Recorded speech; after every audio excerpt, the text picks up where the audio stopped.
Bienvenidos a todos los que estáis aquí y muchas gracias por cedernos el espacio que se agradece. Voy a empezar con algo muy sencillo. Artículo 14 de la Constitución española.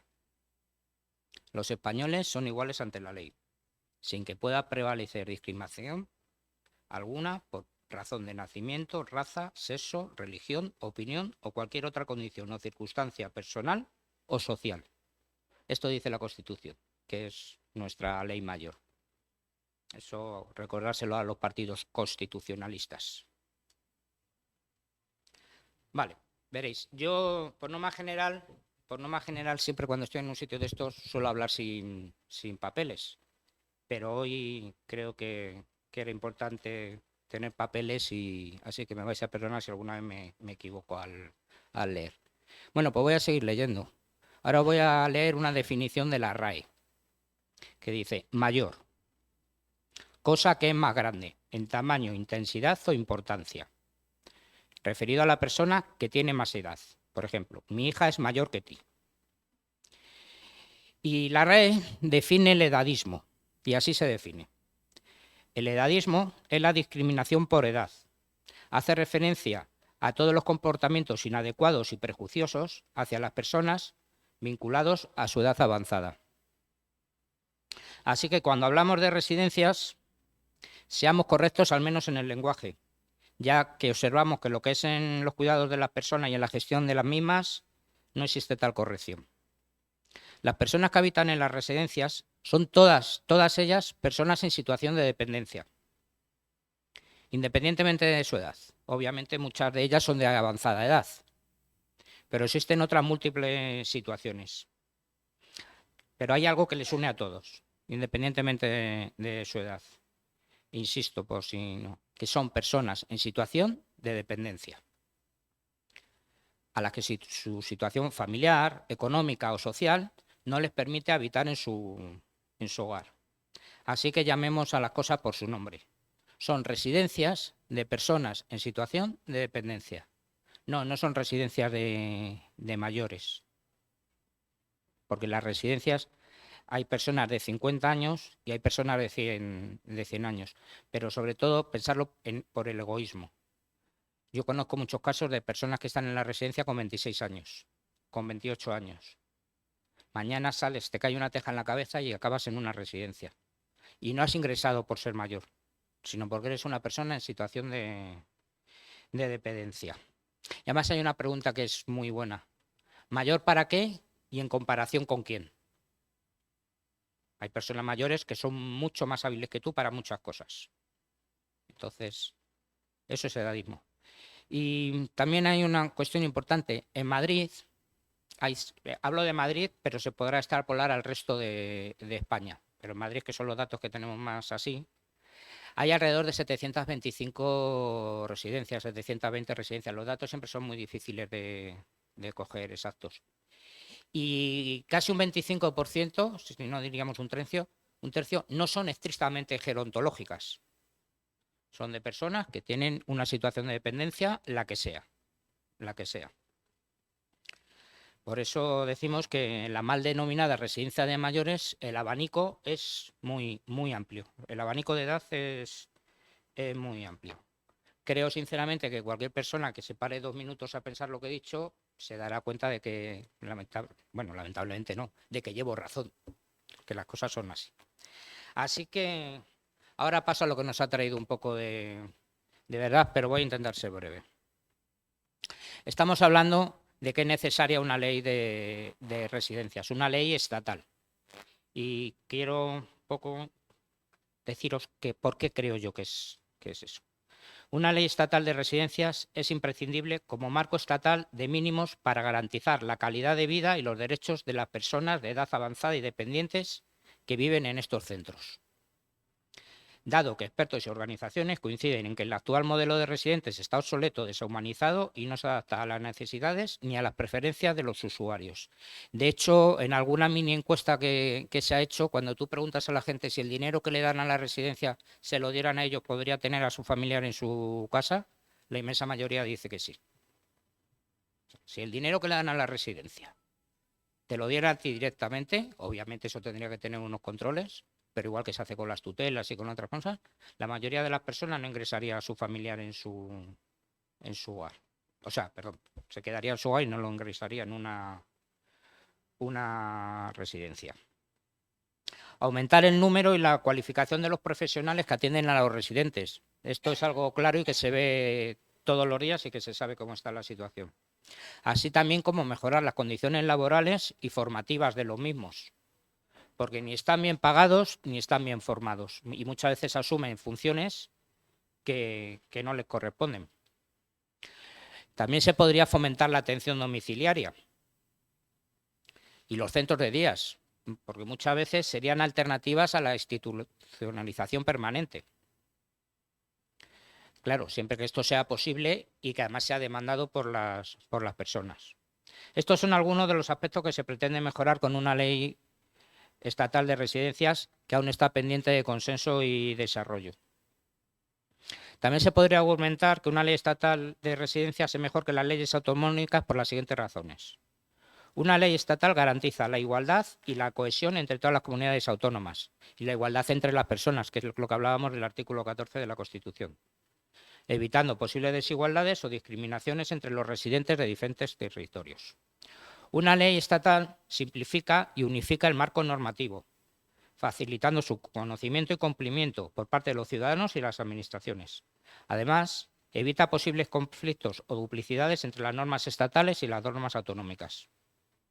Una ley estatal permite una mayor coordinación y cooperación entre el Estado y las comunidades autónomas, así como entre estas últimas, favoreciendo la eficacia y la calidad de los servicios públicos. Y en esto voy a poner un ejemplo porque creo que se va a entender mucho mejor.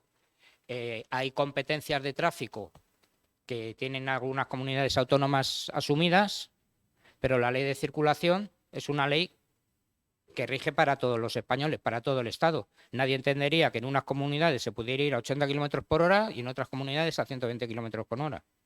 Pues con las residencias eso ahora mismo sí que pasa. Bueno, pues residencias y reivindicaciones básicas. Las personas que pasan a vivir en una residencia son personas en situación de dependencia, como ya hemos dicho, independientemente de su edad.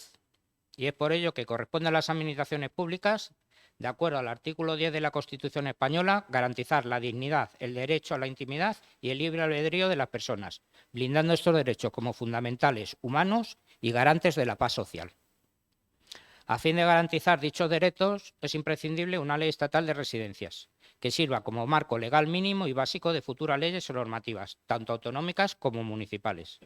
Es imprescindible la desmasificación de los centros actuales, no permitiendo la creación o mantenimiento de centros como hay ahora de más de 100, de 200, los macrocentros. De hecho, se ha demostrado en la pandemia que los pequeños centros son los que han resistido mejor y han tenido menos víctimas, mientras que los macrocentros residenciales ha sido una escabechina y lo sabemos todo. Por cierto, quiero decir que todas las cifras que nos han dado, creo sinceramente que están minusvaloradas. Ha muerto muchísima más gente en sus casas, ha muerto muchísima más gente en las residencias. Y fijaros lo que voy a decir. Es posible que a lo mejor haya muerto menos gente de COVID de lo que dicen, pero ha muerto muchísima mente mal atendida porque no había personal por el COVID. Bueno, pues eso.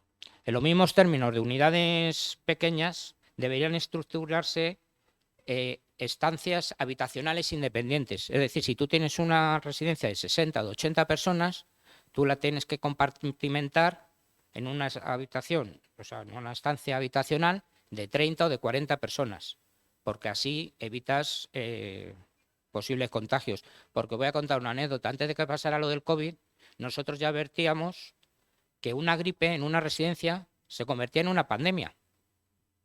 Una gripe, ¿eh?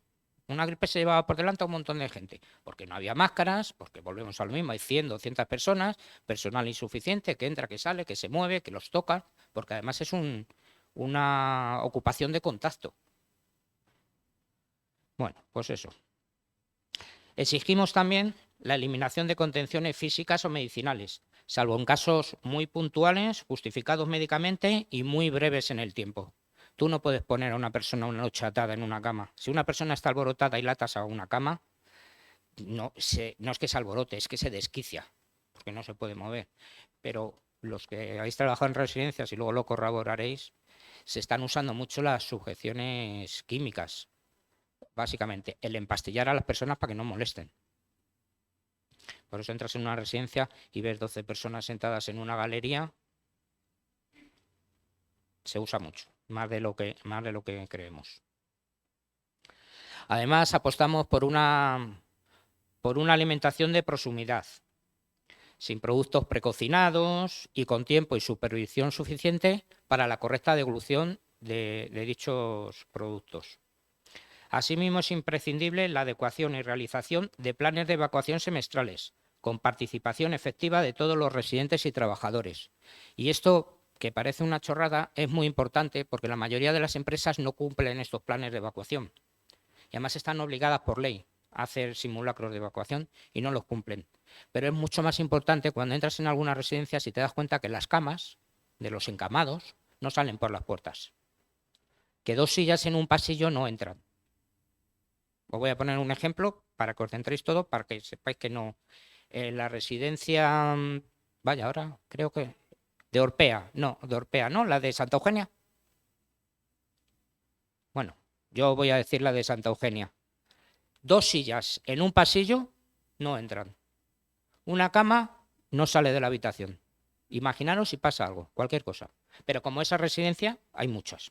Los frailes que dice Emilio, hay muchas. La gestión, obviamente, ha de ser 100% pública.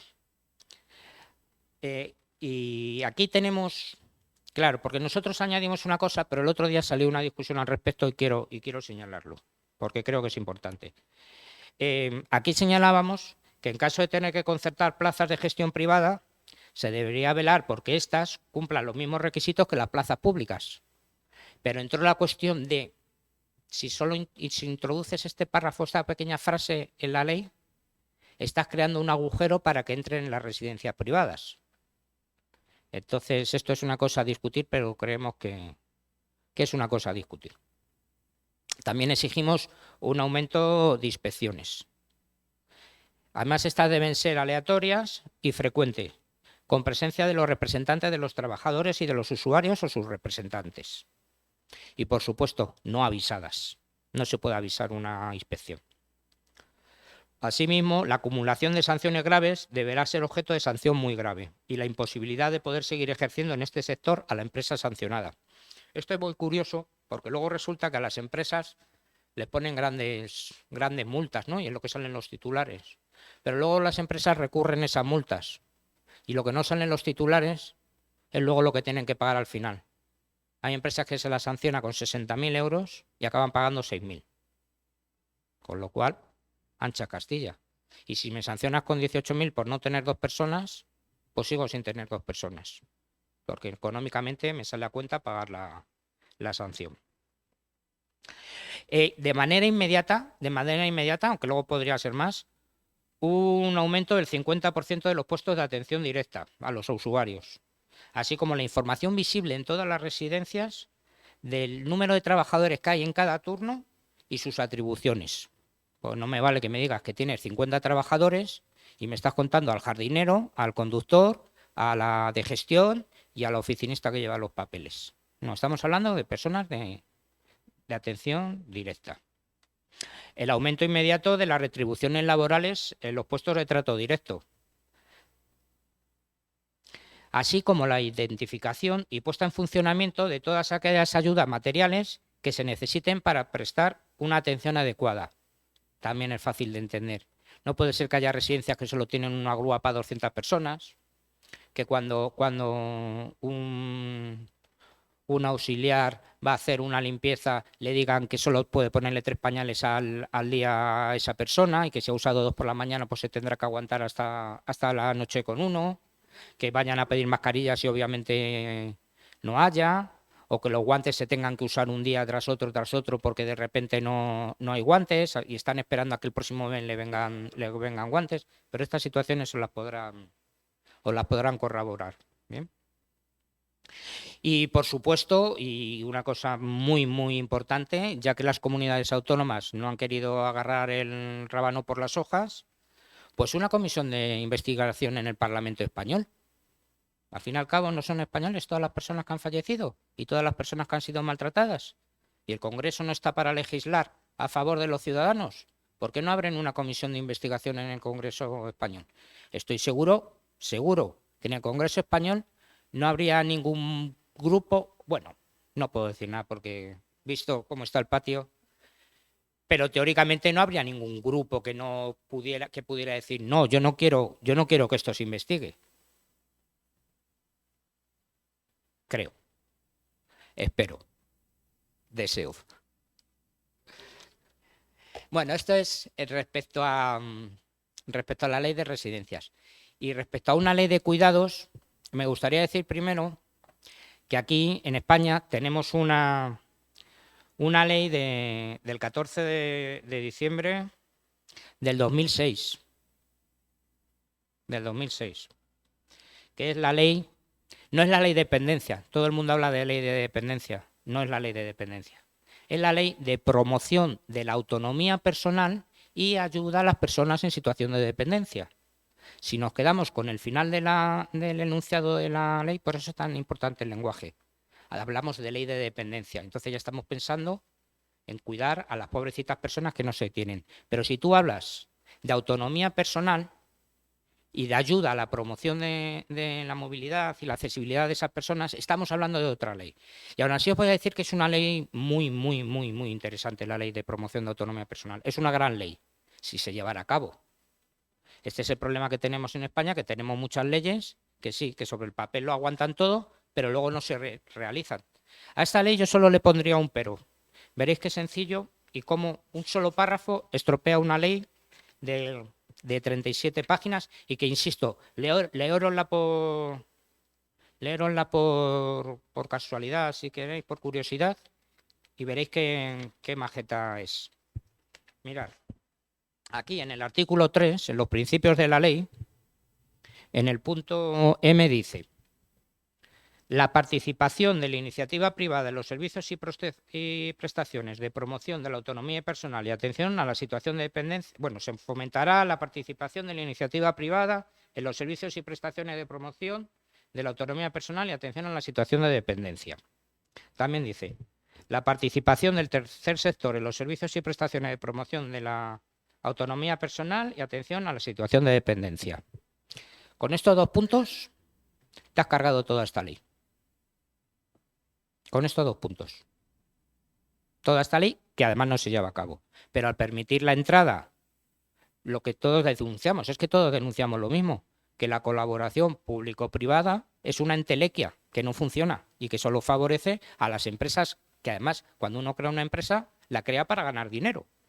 Es que pensar lo contrario es de ilusos.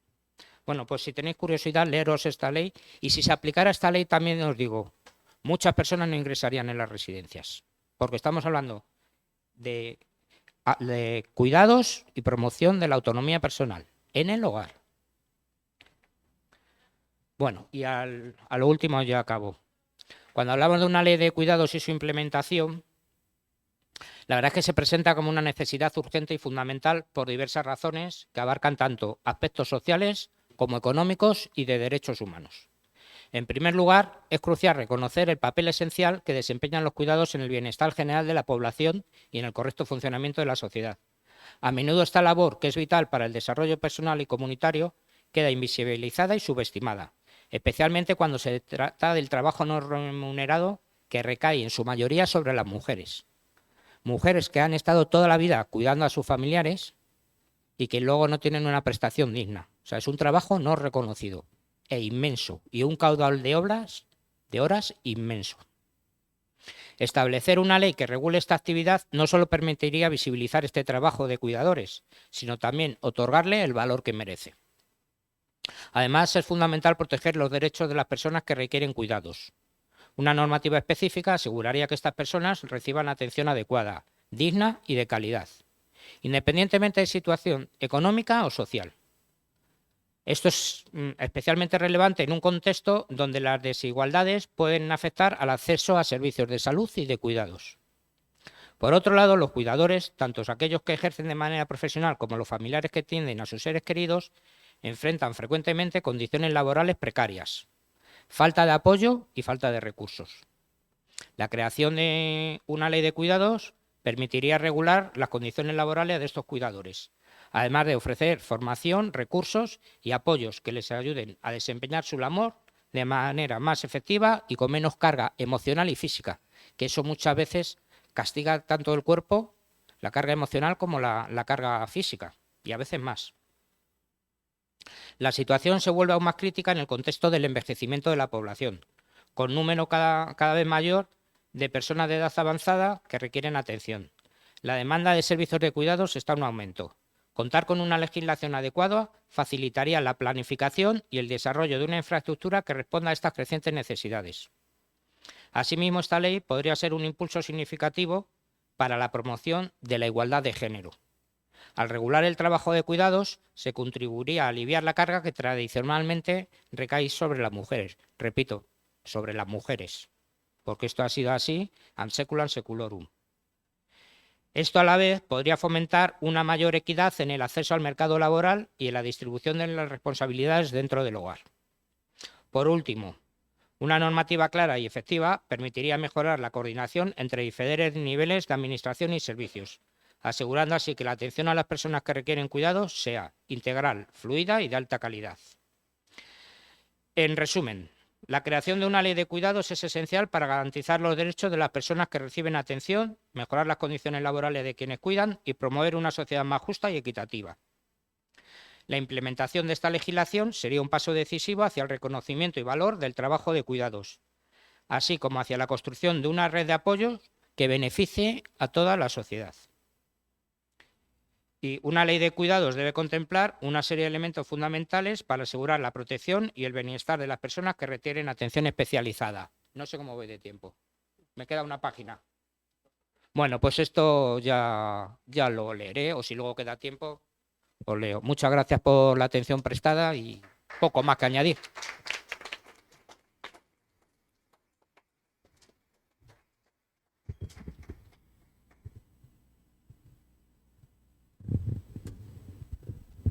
Buenas tardes y la verdad es que gracias, Javier, porque me lo ha dejado súper fácil. O sea, lo ha explicado todo y creo que lo fundamental es conseguir esa ley estatal de cuidados y con unos mínimos que las comunidades deben de tener de obligado cumplimiento, ¿no? Una cosa que sí que me gustaría, y es una reivindicación, que al yo tener a mi madre en una residencia lo vivo muy de cerca.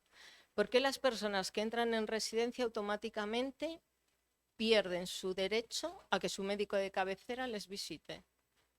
Ellos viven ahora en una residencia, ¿no? Igual que yo vivo en mi casa, ella vive en la suya, que es un centro con más personas. Y sin embargo se les quita ese derecho. Incluso el otro día me decía, si quiero hacerme una analítica, tengo que ir al hospital. Y dije, ¿qué? La próxima vez que yo vaya, esto lo arreglamos. Otra cosa es perder la intimidad. Mi madre, por X motivos que no voy a explicar ahora, está compartiendo baño con otra persona.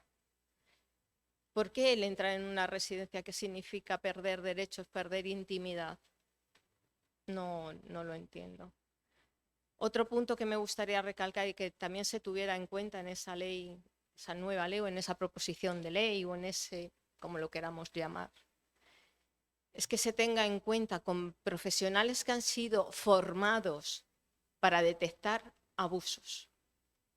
Hay muchas mujeres que son violadas, no solo por los trabajadores, algún trabajador con una mente retorcida y cruel, y que ella no puede decirlo, pero creo que si tenemos un profesional formado que a la hora de hacerle una higiene puede ver unas erosiones y que haya un protocolo de actuación. También quiero que tengamos en cuenta el colectivo LGTBI y la perspectiva de género.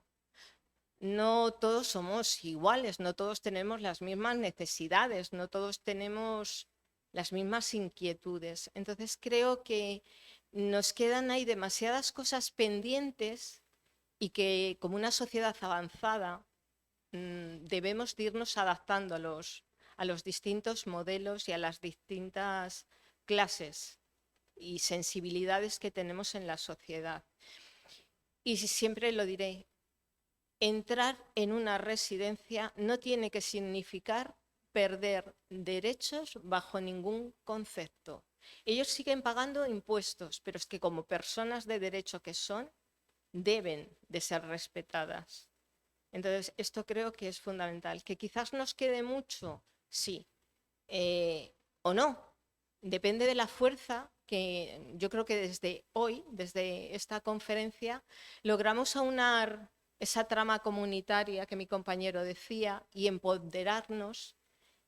Y si trabajadores, residentes y familiares nos unimos, creo que lo tendrán mucho más difícil. El problema es que ven distintas secciones como pollos sin cabeza y eso a ellos les da risa. Pero si el pueblo se une, el pueblo tiene fuerza. Y lo hemos demostrado en más de una ocasión. Esto que viene ahora, o esto que puede llegarnos en el futuro, y como ha dicho mi compañero Javier, estar en situación de dependencia no va implícito con una edad, sino con una situación personal, debemos de luchar por todos. Los que ya no están, creo que nos han dejado un valor para decir, ahí tenéis unos motivos muy importantes que nosotros sufrimos una discriminación tan injusta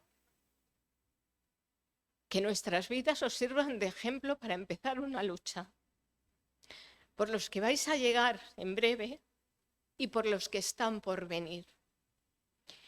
A mí me gustaría a mi madre llegar y decirle mañana, mamá, hemos avanzado, y que no me tenga que decir, estoy cansada de pasar hambre, de que me den fruta podrida, de que me den comida escasa y en mala calidad, de que las trabajadoras estén trabajando lesionadas y solamente una por turno cuando las criaturas ya no dan más de sí.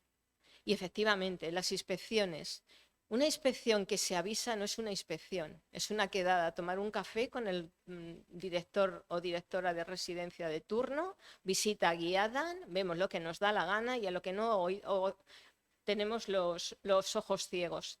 Y eso no es garantizar la calidad asistencial de nuestros mayores. Y como Garzón decía, y bien dicho, a mí que no me metan al jardinero ni al de mantenimiento. Yo quiero trabajadoras de atención directa formadas, que ellas se sientan reconocidas por la sociedad, remuneradas económicamente y reconocidos unos derechos laborales. Solo así tenemos una oportunidad. Si cuidamos a nuestros cuidadores, la sociedad podrá avanzar. Si no, ya os digo, hay mucha escasez de trabajadoras, porque la mayoría son mujeres, que viendo el futuro en el que les toca vivir, no quieren entrar en el mundo de los cuidados. Y me da igual si esa atención es en residencial como atención a domicilio. Entonces pido que desde toda la sociedad seamos un poquito cómplices y ayudemos en un empuje para algo que tarde o temprano nos beneficiará a todos. Muchas gracias.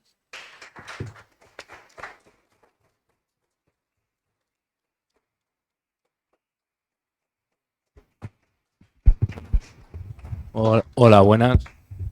Bueno, mi nombre es Alejandro Joaquín Salado Monreal. Soy ex trabajador de residencias y bueno, voy a participar en todo lo que pueda con ellos en esta nueva ley.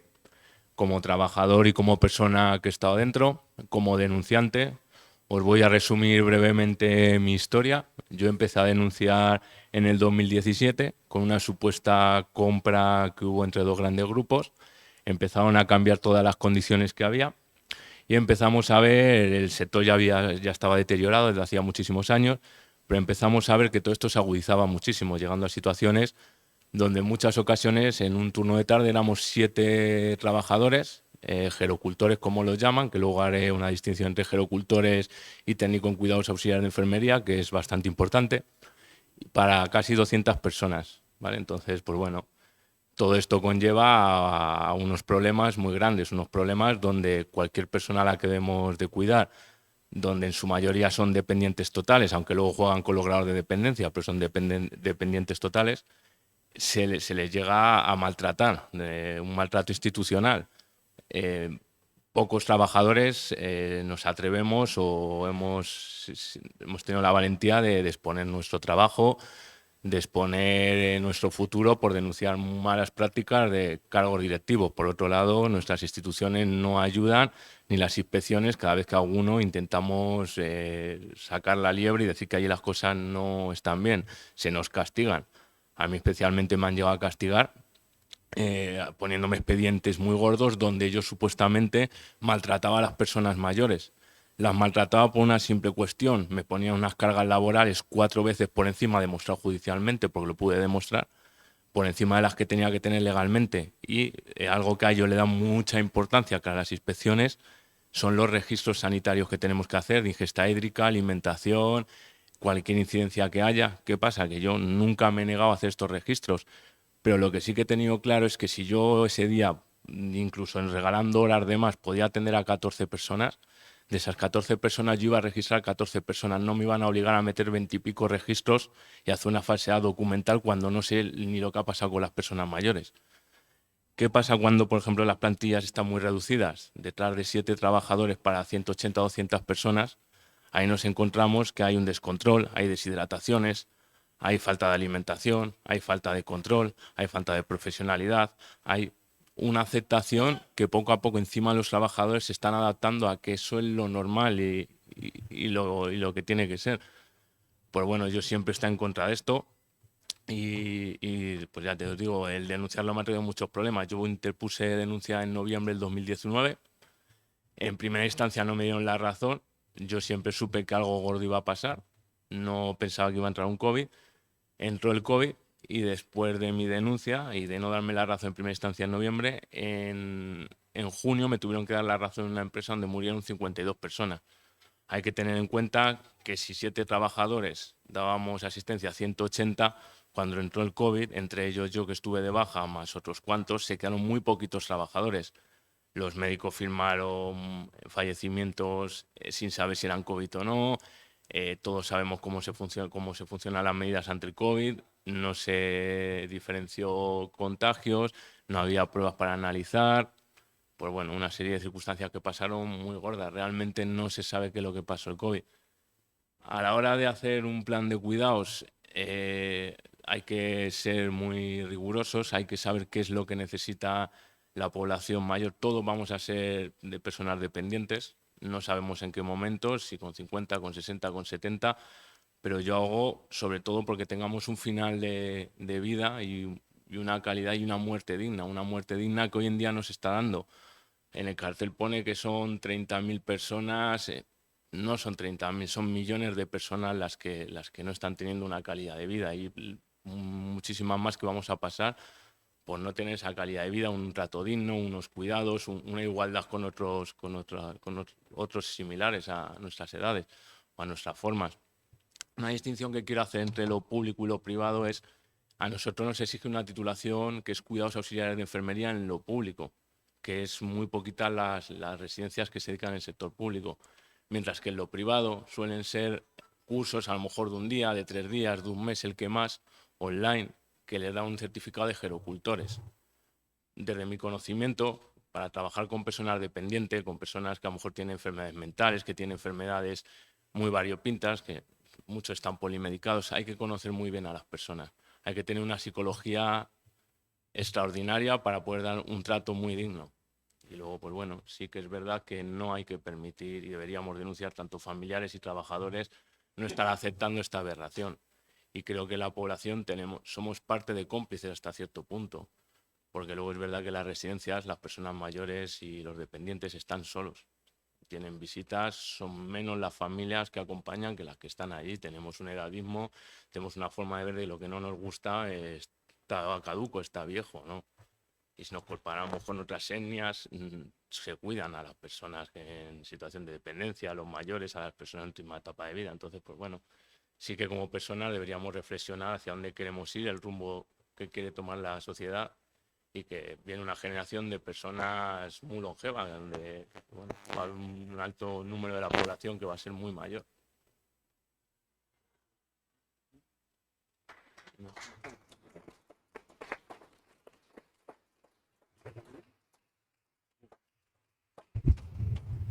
Bueno, pues ahora me toca a mí. Pues buenas tardes. ¿Se me oye? Ah, ese. Bueno, primero agradecer un poco que la diversidad esté presente, ¿no? En una conferencia, en un debate, donde queremos que esta sociedad vaya cambiando, ¿no? Somos generaciones que vamos cambiando y vamos viendo que esta sociedad, como nos han educado hasta ahora, no es así, nos han mentido vilmente. Yo creo que no es una sociedad heteropatriarcal, con todo lo que eso ha conllevado del sufrimiento de las personas y sobre todo de las personas que les ha tocado el peor momento, ¿no? Son todas las disidentes, todas las mujeres que eran esclavas del marido, ¿no? Porque muchas que estáis aquí, vuestras madres, pues tenían que pedir permiso a su marido para abrir una cuenta del banco, para poder trabajar, todo eso lo hemos ido superando, ¿no? Entonces, en el momento que me invitasteis para venir aquí, digo, hombre, que la diversidad sea importante en este cambio de ley, porque estamos cambiando. Creo que tenemos que estar luchando por una sociedad ya que vaya cogiendo muchos cambios, no solamente en el cuidado, sino que esos cuidados también sean diversos, dentro de esa diversidad que somos en esta sociedad. Ha cambiado mucho porque los que estamos aquí hemos conocido la figura de los asilos, donde ahí nos metíamos a los abuelos o a las personas mayores, les metían ahí como el ganado. O sea, eso ya no tenían, estaban allí y les tenían, en vez de cuidar, era lindar. Era como lindar a las vacas o lindar. Nació con la democracia las residencias, ¿no? Como un avance. Se vio como un avance. En esos momentos se dividían entre, ¿cómo se llama esto? ¿Cómo les decían? Y como decían, los válidos y los no válidos, ¿no? O sea que, bueno, pero fue un avance de esa división un poco en ese momento histórico y ahora estamos viendo afortunadamente que hay que cambiarlo. Ya ese modelo no nos sirve, tenemos otra forma de vivir, y los que entramos ahora en edades ya pues tenemos carreras universitarias, somos personas mucho más acostumbradas a la participación. No nos vale como a nuestros padres el meterles en un sitio sin derechos, que es lo que estabais aquí recogiendo. Los que estamos entrando ahora, eso no nos vale. No me vale nada de eso. Entonces, bueno, pues todo eso tenemos que ir cambiando y que se vea la diversidad como un valor que nos va a enriquecer a todos, a toda la sociedad. Me parece importante. Como sabéis, yo soy Federico de la Fundación 26 de Diciembre. Llamamos así a la Fundación porque era un poco hacer pedagogía, porque el 26 de diciembre de 1978 el Consejo de Ministros, en ese momento ministros solamente, no había ministros y ministras, de Adolfo Suárez, nos quitó de la Ley de Peligrosidad Social. Hasta el 1978, el colectivo LGTB, en aquellos momentos llamados homosexuales, nos quitó y nos de peligrosos sociales. Ya no nos metían a la cárcel por ser maricones, pero nos seguían metiendo a la cárcel por escándalo público. Hasta el 88 no se deroga la ley de escándalo público, entonces no te metían por maricón, pero sí por escándalo público. No había, o sea, como todo esto para recordar que todas esas generaciones que ahora tienen 90 años, que tienen 80 años, que tienen 60, hasta 60 años, hemos vivido en un momento donde nos excluían de esta sociedad, donde éramos apartados, donde éramos pederastas, que todavía sigue, ¿no? Lo han metido. Éramos personas peligrosas, sociales, éramos enfermos porque éramos carne de psiquiatras y de electroshock y de logotomías, y también lo último, que todavía eso no se ha recuperado, pecadores. sea, para la Iglesia todavía somos pecadores. Aunque el Papa actual está jugando ahí, dice que sí somos, que sí no somos, luego nos dicen que somos pecadores, luego dice que no, está jugando al despiste, pero bueno, eso es la vida, ¿no? Pero bueno, ya nos hemos quitado el tema de enfermos mentales, aunque algunos no se lo han todavía, se lo han creído. Y esto fue en el 1990, ¿no? Como la Organización Mundial de la Salud nos descataloga de enfermos mentales. Pero antes, en el 74, ya nos habían quitado del APA, la Asociación de Psiquiatras Americanos. ¿Y sabéis por qué nos quitaron antes ellos? Porque esos psiquiatras eran gays. Entonces dijeron, bueno, que llegaron allí y dijeron, bueno, que voy a ser yo, y nos quitaron del catálogo, ¿no? Entonces, bueno, pues ahora venimos y la fundación se crea porque dentro también de ese edadismo social que hay, pero dentro también del colectivo no estaban las personas mayores. A mí me dice la Boti, que era en ese momento presidenta de Cogan, me llama porque yo soy educador social y entonces yo estaba con educación, haciendo talleres en los institutos. Dice, Federico, tú lo que te tienes que dedicar es a los mayores. Y yo me la quedo mirando. Digo, tú enana de mierda, que es pequeñita, ¿qué me estás diciendo? O sea, sentí que me estaba llamando vieja. Y entonces, claro, pero eso me hizo pensar, reflexionar en que el colectivo también nos estaban construyendo en una eterna juventud, ¿no? Que es lo que están dando las imágenes, ¿no? Siempre son chavales jóvenes, chavales, no lesbianas, sino chavales fuertes, guapos, jóvenes y consumidores. Si ves este cuerpo es muy parecido a eso. Y entonces eso lo veo y me hace reflexionar. Y veo que todo lo que se está hablando aquí lo están sufriendo las personas mayores porque, no sé si sabréis, pero en el Estado español hay, los últimos datos, hay 400.000 personas en residencia, en plazas residenciales públicas, privadas y concertadas. Entonces, si nosotros somos el 10% de la población, que hay que mucho, hay 40.000 del colectivo sin que se les reconozca en residencias. Primero, no hay una formación en los equipos multidisciplinares de la atención en residencia, que es lo que estamos intentando que eso sea, porque tenemos que tender a esa sociedad inclusiva, pero para ser inclusivos tenemos que estar formados a todo eso, ¿no? Todo eso todavía no se ha hecho. Entonces, bueno, pues hay muchas personas que no se les atiende como se les tiene que atender con esa diversidad. Y eso lo sabemos porque nosotros, como sabéis que vamos a abrir la primera residencia en Villaverde, especializada, que no es exclusiva, ¿eh? O sea que también si algún hétero quiere venir, nadie es perfecto y hay que querer, o sea, no os preocupéis, que os vamos a querer un montón, ¿no? Es especializada. ¿Qué quiere decir? Que el personal que va a atender está formado para atender la diversidad. Entonces, dentro de la diversidad, pues toda la diversidad.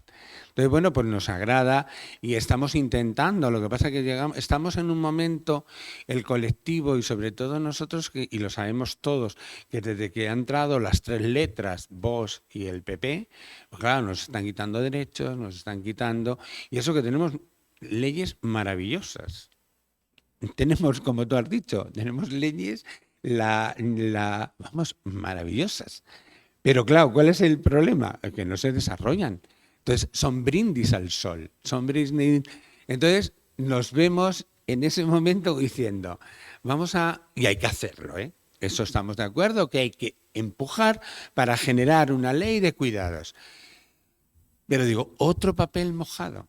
O sea, o nos mentalizamos que se tiene que desarrollar la ley y que esa ley sí que tiene que ver que somos una sociedad cambiante y una sociedad diversa, ¿eh? Eso es lo que más, sabiendo, yo estoy totalmente a gusto en esta mesa, porque bueno, estamos hablando de temas que benefician y dan calidad de vida a las personas y sobre todo en los momentos de nuestra vida, que dice el compañero, de fin de vida, ¿no? Ya hemos colaborado, hemos contribuido a generar una sociedad y que esa sociedad también nos despida, nos atienda con todo ese derecho, con toda ese cariño. Yo creo que tenemos que devolver cariño a esas personas, ¿no? Y bueno, que desde el colectivo, para no largar, pues yo estaría aquí, que no me gusta ni hablar, estaría hablando, pero digo que contéis con la Fundación para todas las luchas, los cambios que se necesite y que estamos aquí, que nos hemos remangado y también nos hemos puesto nuestras mejores joyas para venir para acá.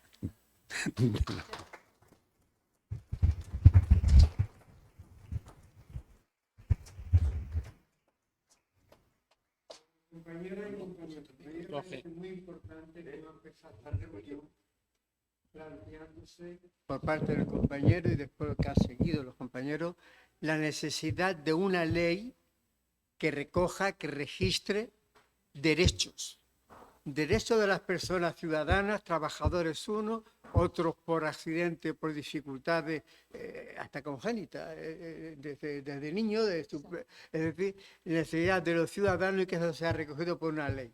Eso es propio de la civilización.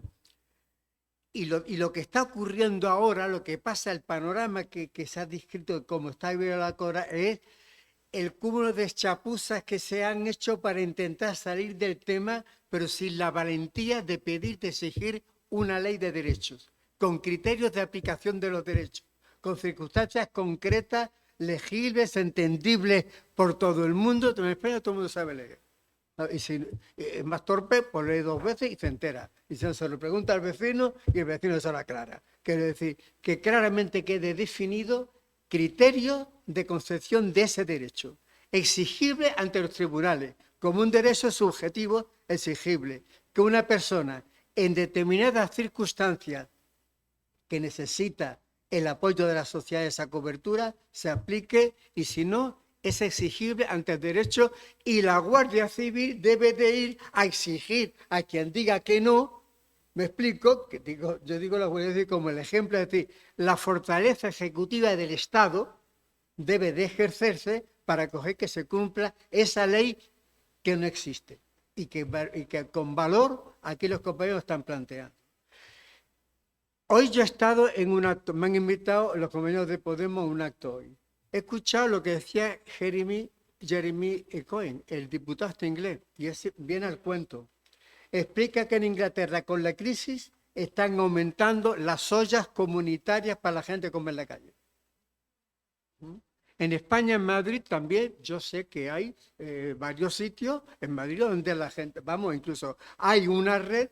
Yo tengo unos muy amigos que están en una red que te llaman por teléfono para que vayas a tal supermercado o a tal lado para llevarte 2 camiones de comida, porque sobra comida.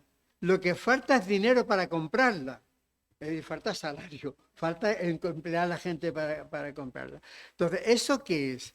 Eso es una regresión a cuando se empezó a construir la sociedad y empujar por la clase obrera de constituir derechos. Eso es propio de antes, cuando era la iglesia. He llegado un poquito tarde porque he pasado por mi casa porque quería leer una cosa de aquí, de donde yo le había leído. En un papel de todos los servicios sociales de las comunidades autónomas se habla de que la iglesia es la que está, la iglesia, la caridad. O sea, efectivamente, digo yo, pero cumplían una función social en un momento determinado. A medida que la humanidad y la clase obrera ha ido sacando derechos, hoy se impone otra cosa.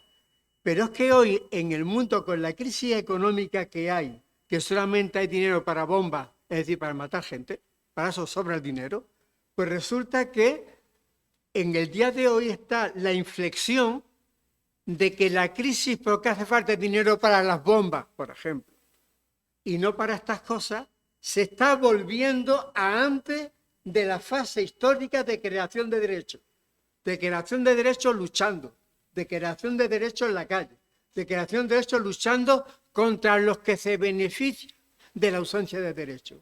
Yo quería hacer ese remarque para dar más valor, mucho más valor a la aportación que hacen los compañeros, que me parece que es el tirar para adelante cuando todo el mundo reaccionario, el empresariado, los gobiernos, incluso Antoine, aunque yo haya sido uno de los que ha votado, pido perdón. ¿Me explico? No, ¿sabe? No, lo digo, es que para mí no es una vergüenza confiar en la gente. La vergüenza es de ellos, que nos hace confiar con ellos lo que no cumplen. ¿Sabes? Es decir, entonces yo creo que esa es la aportación importante que aquí se hace. Y yo quería remarcarlo así. Y hace falta llegar en este momento en que quieren tirarnos para atrás, pero si quiere la ministra loca esa que una persona con una baja médica trabaje, si quiere el otro, es decir, es que es una barbaridad, es que es el mundo al revés, es que nos quieren llevar para atrás, no para adelante.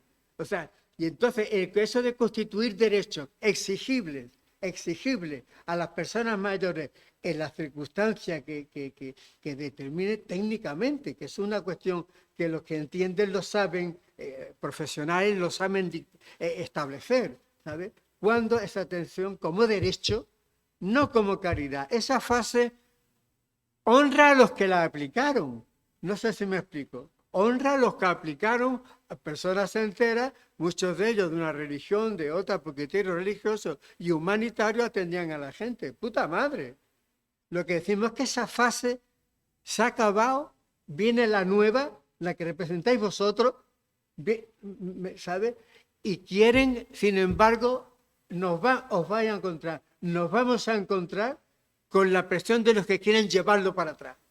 Y yo creo que quería plantear eso. ¿Por qué una ley también? Porque una ley tiene que decir cómo se financia. Y tenemos que ser conscientes que en España se pagan menos impuestos que en la mayoría de los países europeos.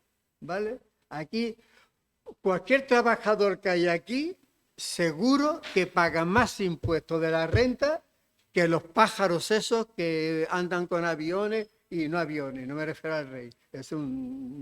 Me refiero a la burguesía, coño. Al empresariado, a los que tienen una empresa y un criado lo meten de empleado de la empresa para que lo paguemos todos. El coche lo mete ahí también, la quería lo mete ahí también. O sea, ese es el rollo, ¿sabes? De crear la financiación con impuestos. Porque pagar impuestos en contra de lo que decía Zapatero, que era de izquierda, no, eso es de derecha. Lo que ese hombre decía había tomado 4 copas más de la cuenta. Es decir, exigir que haya recursos públicos para eso. No queremos declaraciones maravillosas y tal. Una ley y luego una situación transitoria de aplicación de la ley. Digo eso porque eso nos va a quitar problemas en la aplicación. Nadie pretende de un día para otro que todo esto cambie. Pero si tú fijas un objetivo, es decir, si se nos ocurre hablar de eso, no viene de una realidad, viene de una experiencia de que eso es necesario. Es racional. Lo que se está pidiendo es racional. No es una locura, ¿sabes? Entonces hay una transición entre el follón que hay montado ahora, ¿sabes? Y por supuesto lo que se dice, planes de pensiones públicas, lo privado. Lo privado no se puede decir que de golpe lo quiten, porque dice un privado, pues me paga mi inversión que yo he hecho, me lo tienes que pagar si esto me explico o no. O sea, que hay un régimen transitorio, que eso se estudia, que eso es fácil de ver, pero yo digo la importancia de esto es que plantea las cosas donde hay que plantearlas hoy día, en el nivel en que ha llegado la humanidad y en nuestro propio país, que hay derechos que son exigibles hasta los juzgados y los tribunales, y eso también, y nada más. Gracias. No sé qué me explican.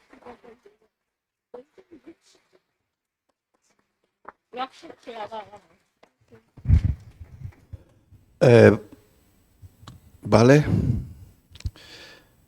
Gracias, compañeros, compañeras. Se abre un turno de palabra. El que quiera tomar la palabra, que la pida y empezamos con ello. ¿Algún compañero, alguna compañera?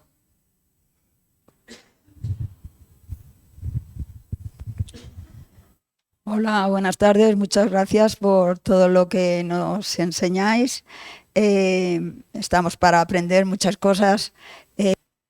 Mañana me he quedado con ganas de preguntar si a nivel, bueno, internacional o incluso aquí en España hemos sido capaces de, con todo lo que ha sucedido, todo lo que hemos estado explicando, de en algún sitio se ha avanzado, se han hecho cosas a partir de la pandemia en cuanto a las residencias, los cuidados, que sí que merezcan la pena copiar o fijarnos en esas cosas. Justamente lo que decía el último ponente, pensaba que iba a decir algo positivo cuando lo que has explicado es que en Inglaterra me parece que has explicado lo que se está viendo es pues bueno, un panorama precisamente no positivo, sino pues otra vez volver a la caridad. Bueno, yo un poco quería pensar si en algún sitio sí que hay medidas en cuanto a residencias y cuidados en positivo. Precisamente estuve hablando en una entrevista con Paulino Campos, que ha estado estudiando muchísimo esa variación de modelo residencial y trasladarlo a un modelo más pequeño, a unidades de convivencia. Eso se está haciendo en Suecia y en Dinamarca y en Noruega, creo recordar. Entonces, ponía un ejemplo que a nosotros ahora, si yo os lo explico, a lo mejor decís, me choca, ¿no? Allí tienen alfombras en las salas de convivencia y nadie se cae, nadie le pasa nada. Aquí lo primero que preguntamos cuando llegamos a una residencia, no habrá nada que les pueda entorpecer, se puedan caer, ¿no? Bueno, pues allí están acostumbrados e intentan adaptar esas unidades de convivencia que sean lo más familiares posibles para que se crean esas pequeñas familias y ellos se encuentren cómodos. Aquí tanto que nos hacen y nos prometen y nos dicen que todo es tan seguro y maravilloso, los residentes se caen en las residencias y llegan a estar hasta 12 horas caídos porque no hay quien les atienda. Tropiezan con algo tan simple que son estos chismitos que se ponen de unión entre el suelo o distintas estas.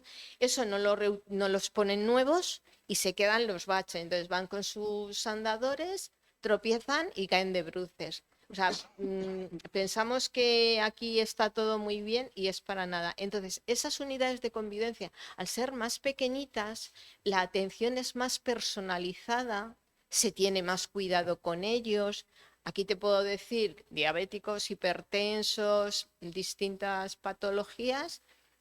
Aquí todos van a cascoporro. O sea, allí entran y sueltan las bandejas de medicación como si fueran chuches, porque es que eso lo está viendo mi madre día a día, ¿no? Entonces, ese modelo de convivencia, porque el ministro Bustinduy pretendía que las familias o los residentes o los mayores estén el tiempo más posible en su casa. Pero nos encontramos con un problema. Hay muchas casas que no están adaptadas. Entonces, por mucho que mi madre quiera estar en casa, si en su casa no hay movilidad para una silla de ruedas, no tiene el baño adaptado porque no hay espacio, o sea, porque no todas las casas se pueden adaptar, pues mal vamos, por mucho que queramos, en el papel queda muy cookie, pero no nos vale. Vamos a hacer esas residencias nuevas y más, pues eso, unidades de convivencia. En vez de estas torres como me decía, creo que es ahí por la carretera de Barcelona, de Valencia, en Vallecas. 9 plantas. Si luego no tenemos personal para atenderlos. 9 plantas y 2 gasolineras, una cada lado. O sea, es que, claro, es que hoy en día se están haciendo residencias que yo que incumplen el máximo sentido común. La Adolfo Suárez, por ejemplo, que se construyó en el 2014, o en el 13, para el 14, bueno, esa residencia es la última que inauguró, yo creo, Aguirre, o el siguiente de turno, no me acuerdo. No tiene toma de oxígeno en las habitaciones y es relativamente, pero es que sé de un compañero que me ha dicho que hay una en Méndez Álvaro que la han estrenado, creo que ahora va a hacer 2 años tampoco tiene toma de oxígeno en las habitaciones. ¿Vale? Entonces nos encontramos con muchas cosas que luego al final hay una zona que le llaman clínica, que hay como mucho 5 o 6 camas y es donde hay. Pero ¿y si pasa algo y alguien más necesita? Porque los concentradores de oxígeno ante una crisis respiratoria evidentemente no les ayuda. Si tienen suerte los derivan al hospital y los sacan adelante, como a mi padre le pasó en 3 ocasiones, pero si no, si se les junta porque puede venir otra pandemia. Entonces, hay que cuidar muy bien y obligar, como decía Juan Manuel, perdona, obligar a que haya unos mínimos con unas leyes, con unos derechos que protejan a toda a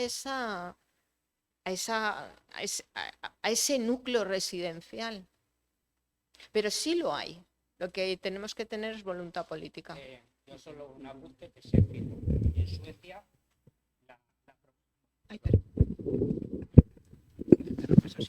En Suecia la proporción es 5, o sea, 1 a 5. Un cuidador por cada 5 personas. Claro, es Suecia.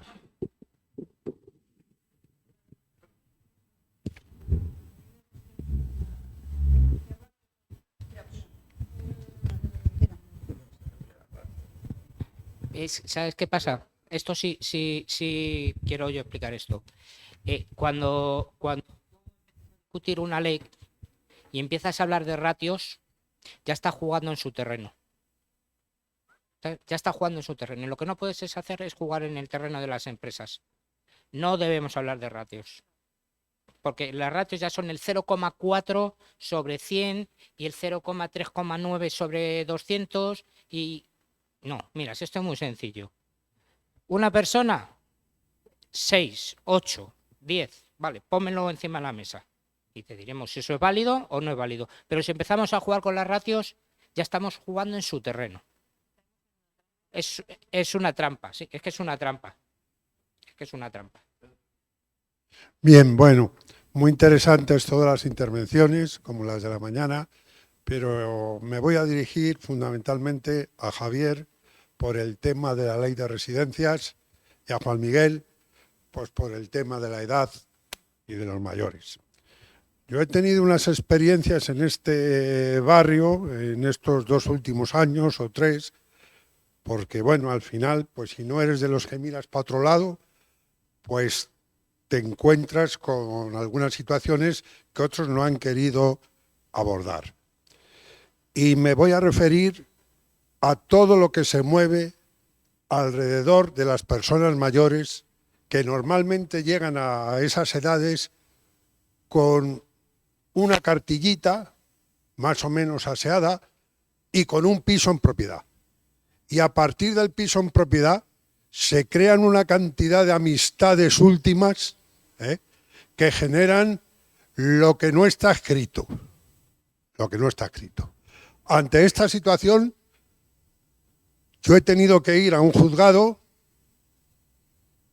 que me llevaron allí a petición de la persona que la habían separado de su hermana por un médico también, que no sé hasta qué punto ese médico, y hay una serie de médicos asociados a las judicaturas, y es un poco fuerte lo que digo, pero es que lo he vivido yo, que no me dio ni la palabra, aunque me había llevado uno de los afectados, que era el tutor. Entonces, lo que os quiero decir es si en la ley de residencias, Javi, esto se contempla de alguna manera, proteger a todas estas personas de esos amigos de última hora que se presentan, digo en masculino para no... o esos jueces, en este caso era la juez con la que yo tuve que hablar, ¿entiendes? Ahí, que no me dio la palabra, luego protesté y encima me decían, hombre, no se pasa usted, le digo, no, se han pasado ustedes, porque no le han preguntado a este señor si quería que yo hablara. O sea, ustedes me han quitado la palabra. Entonces, es sobre este tema, sobre estas circunstancias que surgen al final, que además te obligan a estas personas a coger un abogado. Porque es que la ley es que te citan de una manera que tienes que llevar, tienes que informar de quién llevas de testigos, que esto te exige coger un abogado a estas personas. O sea, yo creo que esto habría también que controlarlo un poquito. Gracias. Gracias, Pedro, por la pregunta. Yo sinceramente creo que en la ley de residencias eso no tiene cabida. Detrás te voy a decir, has definido lo que lleva haciendo la Iglesia 300 años con las personas mayores, que es hacerse amigos a última hora para quedarse sus bienes. Eso es así. Ahora se está llevando mucho lo de la hipoteca reversa, que están buscando a las personas, que es un engaño. Yo estuve, pues para jujanear un poco, estuve con lo de la hipoteca inversa para saber cómo funcionaba y tal, y al final dejaron de llamarme, ¿sabes? Porque ya, sí, porque ya se me notó mucho. Bueno, aparte que a veces les decía unas barbaridades tremendas. Y el negocio está ahora, están provocando eso. De hecho, acordaros cuando creo que fue el presidente del Banco de España, cuando dijo que los españoles de edad avanzada tenían muchos ladrillos, o que tenían el ladrillo como opción, porque ya estaba preparando ese campo. Creo sinceramente que esos casos no entran en la ley de residencias, en todo caso en la ley de cuidados, pero creo que tampoco. De todas maneras, eso lleva pasando mucho tiempo con las tutelas, con las tutelas tanto de mayores como de niños, que la justicia no escucha realmente a las partes, y luego hay muchos intereses creados ahí detrás, porque si hablamos de tutelas de menores, no veis qué negocio hay detrás, es igual que el de las residencias, calcao, es calcao al de las residencias. Y en las residencias hay otra cosa que nadie se acuerda y que nadie dice nunca y que nadie comenta. Perdonadme que me extienda en esto, pero es que es importante, que se me acaba de ocurrir. ¿Sabéis la cantidad de personas tuteladas que hay en las residencias? Una barbaridad. ¿Y sabéis esas personas tuteladas que hay en la residencia? Esos son los últimos. Esos sí que son los que no tienen voz. Eso llega a la Comunidad de Madrid, llama a la residencia, tiene un listado de las personas que están en esa residencia, le dice, ¿qué tal están? La directora le dice, ¿están bien? ¿Han comido? ¿Están bien? ¿Han comido? ¿Están bien? ¡Pam! Ese es todo el control que ejerce la Comunidad. Hablo de la Comunidad de Madrid, que es lo que sé. Yo creo que lo que pasa en la Comunidad de Madrid es extrapolable al resto de comunidades. ¿Y esas personas que están tuteladas por la administración? Voy a decirlo duro, pero es el último despojo. El último despojo. Y un negocio para las residencias de escándalo. Y ahí no se queja nadie. Nadie. No creo sinceramente que eso en la ley de residencias entrara. Y sí se está viendo mucho. Cada vez más. Cada vez más. Desde Barcelona nos pregunta qué soluciones proponéis para crear y forzar a hacer una ley de cuidado donde nos sintamos todas representadas.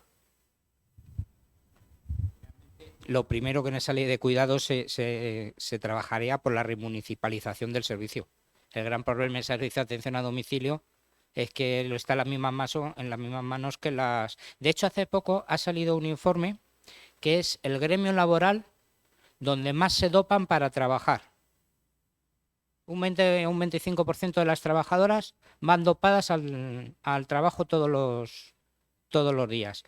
Y además es muy triste porque esas empresas se aprovechan muchísimo.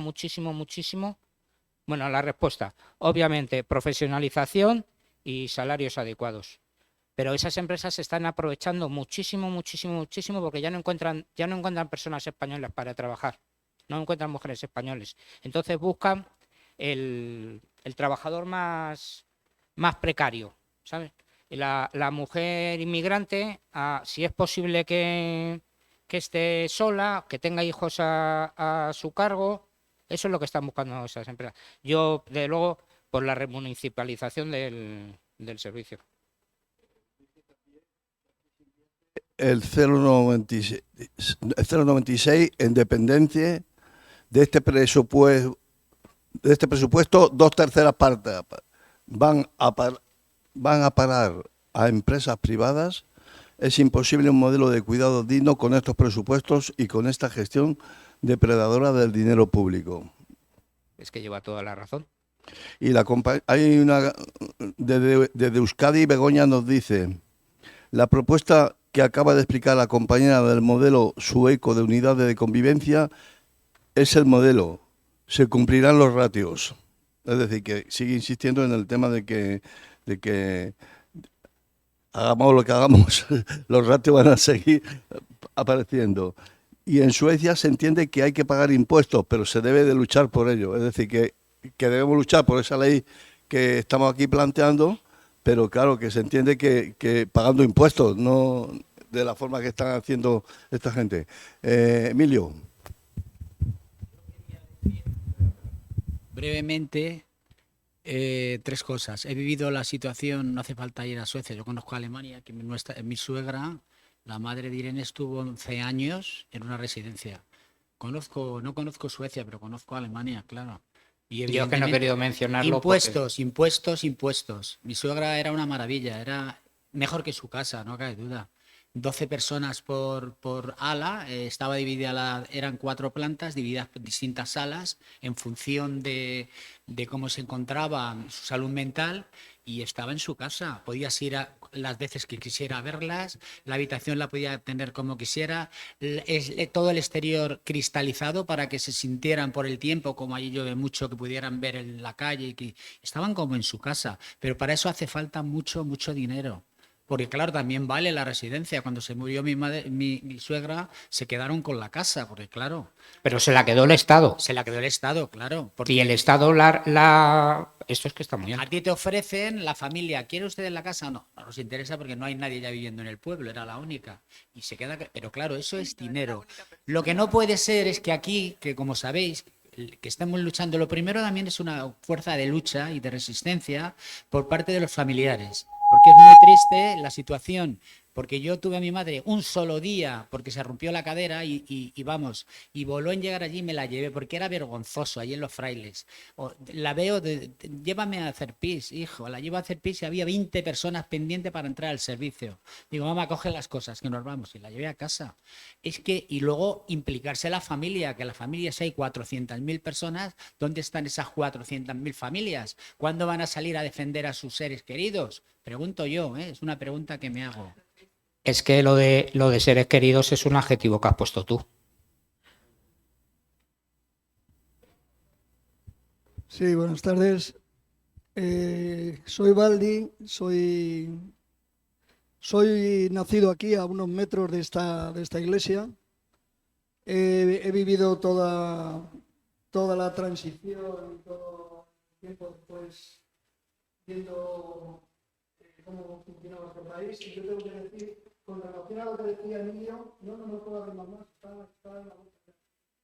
Este no tiene las alturas, ¿no? Dale otro micro, por favor.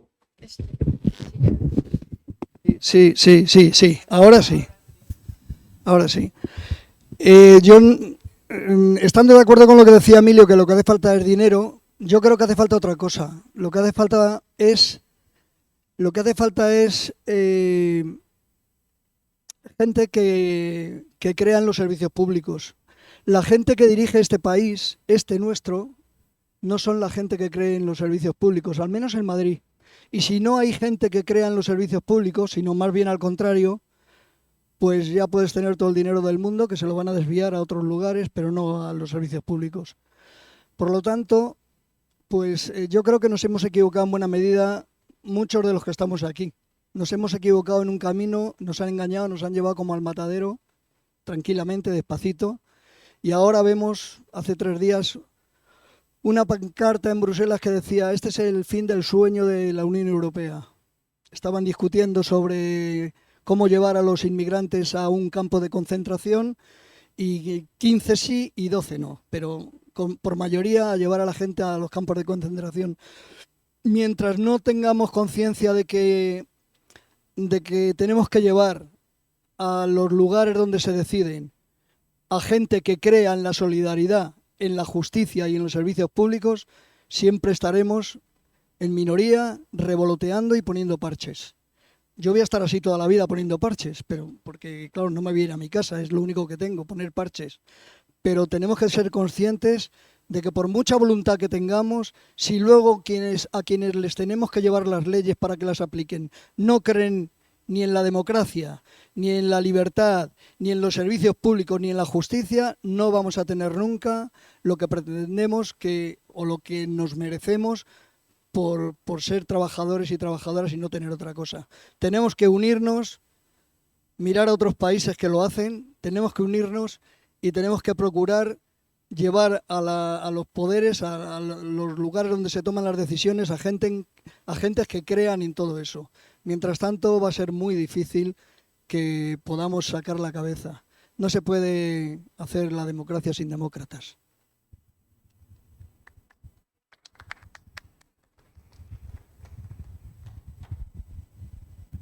A ver, hay más temas dentro del chat. El sindicato SAT dice que la patronal catalana está pidiendo poder contratar a cuidadoras en país de origen y que este es nuestro futuro. Cuando dicen que faltan cuidadoras, nos están diciendo que no nos quieren subir los salarios. Llevamos más de 2 años sin convenio que se niegan a firmar. Y desde Euskadi, Begoña nos dice que el problema no son los ratios, que el problema es Florentino Pérez manipulando los concursos para ganar las licitaciones. ¿Sí? ¿No? Sí. Os voy a contar una cosa del Ayuntamiento de Madrid, de cómo funciona el SAT. No es ilegal, pero es absolutamente amoral. El Ayuntamiento de Madrid saca un concurso de 700 millones de euros para 4 años de servicio de atención a domicilio. Y esos 23 distritos los parte en 4 grupos. El grupo más pequeño son 110 millones de pesetas, el otro son 130 millones de pesetas, el otro son 150 millones de pesetas, imaginaros.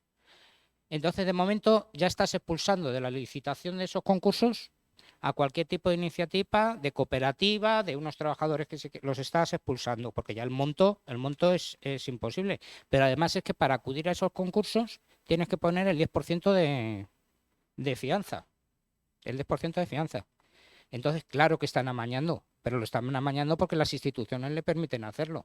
Porque en el fondo las instituciones, y todos lo sabemos, son medio empleados de los florentinos de turno. Pero esto funciona así, y funciona igual en Barcelona, que al fin y al cabo también conozco Barcelona, pero funciona así. Lo del Ayuntamiento de Madrid es como os lo he contado, 23 distritos divididos en 4 bloques. Bien, uno de los problemas que las compañeras del SAT, no solamente la contratación en países de orígenes, que están ya abriendo todo el tema de la robótica para el cuidado. Que eso es otro melón que no se ha abierto y es que está ahí. Ya están metiendo un robot para la atención domiciliaria o la atención a las personas. O sea, que no solamente es ir, mientras tienes alguien, un humano que te da la mano, que te recoge, que no sé qué, pero es que entra también. Y esto, por mucho que queramos, está ahí. Es una cosa que ahí hay muchos millones invertidos, hay muchos millones que no sé, vamos a tener que luchar mucho más contra eso. O sea, que no solamente es esa contratación.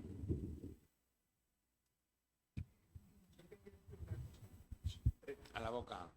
Yo quería decir una cosa. Vamos a ver. Yo sé dónde estoy ahora mismo, ¿sabes? Pero quería comentar, yo tengo una experiencia de qué hemos hecho los pensionistas. ¿Me explico o no? Que yo creo que es la solución. Porque yo soy optimista por naturaleza. A mí mi mamá me parió así, ¿sabes? Aunque haya una gota de agua, yo digo, no, mira, hay algo. Es decir, yo digo, esto como todo se gana si se organiza a las personas afectadas, a las personas con conciencia, de una forma clara, democrática escuchando las opiniones de todos, porque todos tienen parte de razón, todos tenemos parte de razón. Uno vamos a tener 99%, coño, los que se han tirado currando esto, me explico, el tema lo tienen más razonado que los que, eso está claro, digo que es creando un movimiento, creando un tipo de relaciones en la que el mensaje de aquí, de los esfuerzos que han hecho los compañeros, mis compañeros de mesa, es que han roto una barrera del silencio. Han roto el silencio que se quiere imponer a estos problemas reales. Yo estuve en Carabanchel y sé en la tercera galería. Y sé lo que había en los programas. ¿Me entiendes? Sufrimiento, sufrimiento, sufrimiento, sufrimiento. ¿Me entiendes? Es decir, la historia de las personas que usualmente tienen la opción que les da la gana, ¿me comprende? Eres una cuestión que se te queda para toda la vida, ¿eh? ¿Me entiendes? Es decir, de lo que es encerrados allí como ratas, ¿me entiendes? Es decir, ¿sabes? Si quiero decir que no, vamos, no...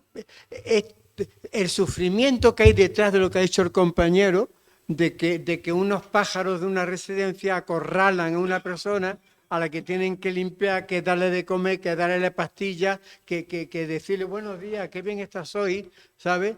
Hacer todo eso para coger, qué maldad. Entonces, pero bueno, eso es bárbaro. Pero esto pone freno a todo ese asunto. ¿Qué falta? Os digo, ¿cómo tiene que seguir? Porque el trabajo que han hecho un grupo de compañeros, ellos sabrán las devueltas que le han tenido que dar a todo. ¿Sabe? ¿Cómo eso se convierte en una semilla que se asocia gente interesada, asociaciones interesadas, asociaciones de investigación interesadas? ¿Qué marco de diálogo se crea para que todo el mundo se vincule, pueda aportar, pueda dialogar, discutir? Porque solo la fuerza en la calle puede vencer esto. No es yo digo, ni Dios, ni reyes, ni tribuno. ¿Me explico? Yo es que soy del internacional, ¿no? ¿Sabes? Hay ni Dios, ni reyes, ni tribuno. Porque incluso llega uno majo y se tiene que ir. Ha habido diputados que se han ido. Ha habido a veces ministros que han dicho, ahí os quedáis, qué locura. Ha habido gente importante que ha ascendido a un cargo y ha dicho, me voy de aquí. Que esto es asqueroso, ¿sabes? O sea, no depende lamentablemente de la fuerza que seamos capaces de organizar. De la fuerza, no democráticamente, atendiendo a la ley, no se trata de hacer locura, pero no eso, pero depende de la fuerza que se consiga unanimidad por un combate con objetivos claros y precisos y discutidos. Eso es la forma de ganar. Y no hay otra, no hay otra. Implicar a los sindicatos, a veces a taparse las narices e implicar donde se pueda a los sindicatos. Es decir, ese es el combate, yo creo, lo que es una vía de salida a un problema muy importante planteado para millones de gente. A ver, al abrigo también del comentario que se ha hecho aquí en la mesa sobre que los contratos, las licitaciones que tú has planteado, Javier Garzón, nos dicen de Euskadi que en Euskadi también los contratos de esa han terminado con las cooperativas, han acabado con las cooperativas. Y desde Cataluña el sindicat SAT nos dice que de 400 millones del Fondo Europeo que se han invertido en Cataluña, 35 millones se ha hecho en robot para acompañar a personas que viven solas. O sea, es un tema de lo que ya se ha estado planteando aquí en la mesa.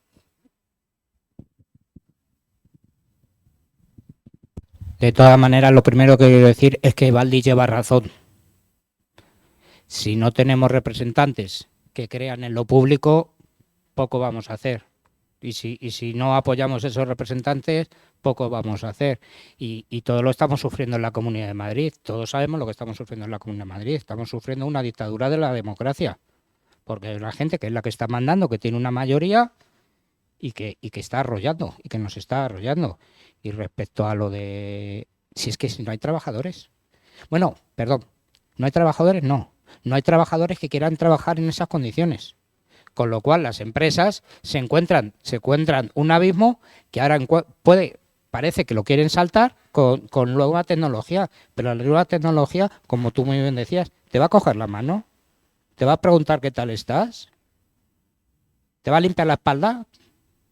No, eso es como, bueno, creo que alguno, no sé si alguno aquí lo habréis sufrido, la telemedicina en urgencias. La telemedicina en urgencias. Pero es que yo llevo 7 días con una rodilla y a mí el traumatólogo no me ha visto. Me ha atendido por teléfono. Por teléfono. Sí, 7 meses llevo con la rodilla y me han atendido 2 veces por teléfono, me han mandado una prueba y me mandan los resultados. A mí el traumatólogo no me ha visto la rodilla. Pues entonces me lo creo todo. Dice también la compañía del sindicato del SAT que sí que hay cuidadoras, pero que no quieren trabajar en esas condiciones, que es lo que se está planteando aquí en la mesa. Bien, si no hay más preguntas, ¿sí?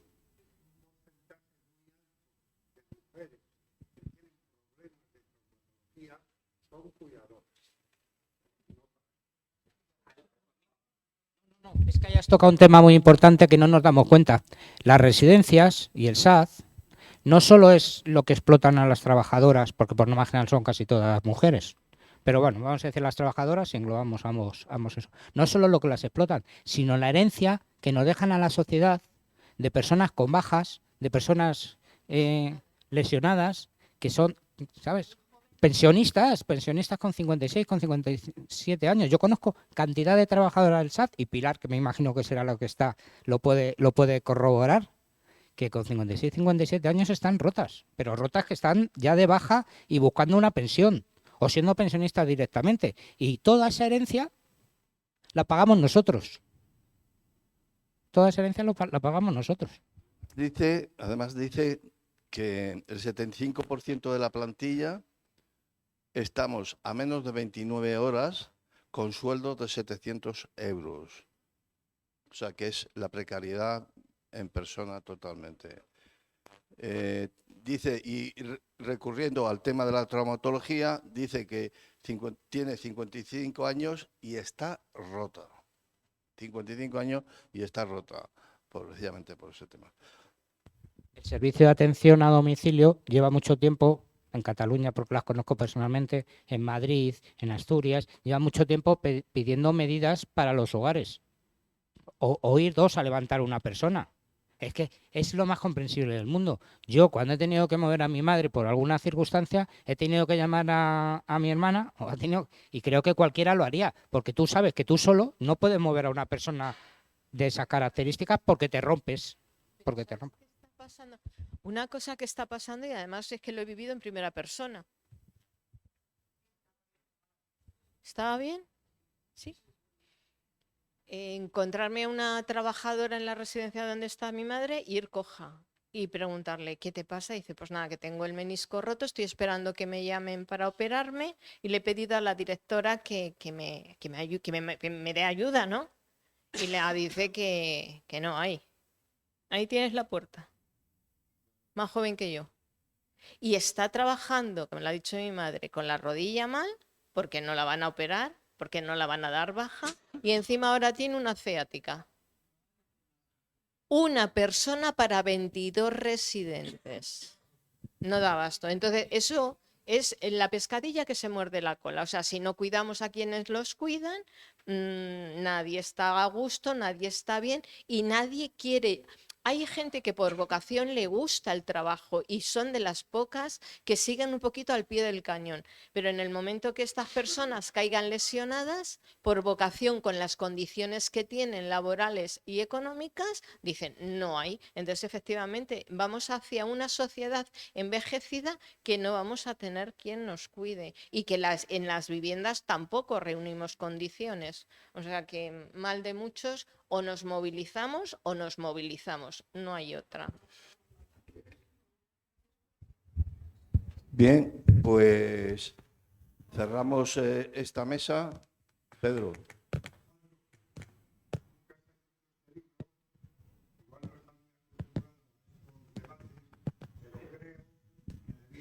algo, porque aquí mismo pues, te veo la experiencia, cambio de pañales, que creo que podías decir algo.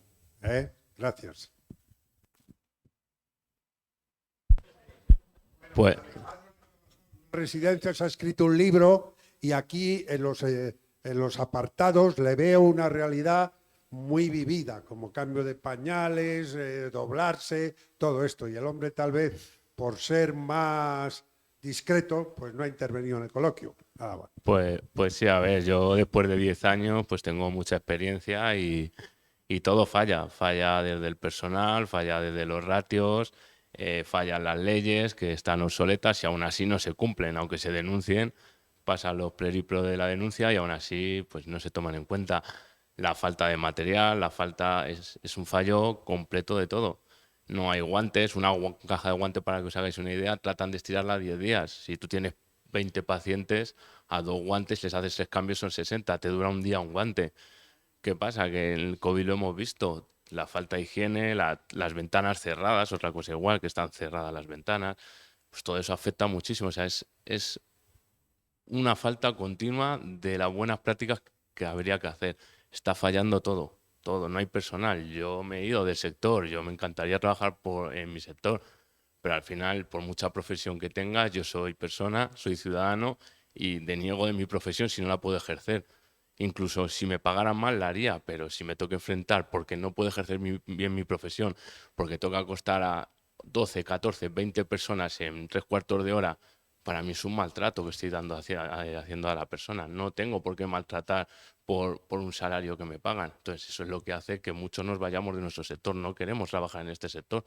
¿Por qué? Porque al final acabamos de juicios, de denuncias, gastándonos el dinero en abogado para que nos desplacen fuera con unas sentencias que nos avalan que lo que hemos dicho es verdad, pero resulta que te dejan de lado sin un salario en el paro y esta gente sigue ejerciendo igual su negocio. Pues es complejo ser profesional y trabajar en este sector. Te buscas otro, te vas a un centro comercial, te buscas otra vida, pero no te estás pasándolo mal, porque aparte si eres vocacional acabas enfermo de la cabeza, ya no solo físicamente, que habría que ir también a las bajas por psicología que hay, bajas psiquiátricas.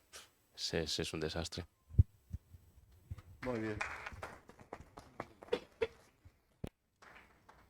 Bien. Cerramos la mesa. Vamos a empezar con las conclusiones. Vamos a estar 10 minutitos. Cerramos la conexión videoconferencia y nos liamos a trabajar las conclusiones.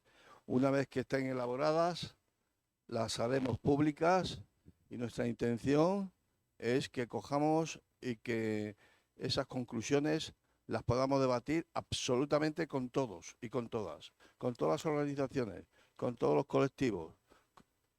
Creemos que tenemos una ocasión muy importante para hablar, debatir, como decía el compañero Juan Miguel, con todos y con todas, absolutamente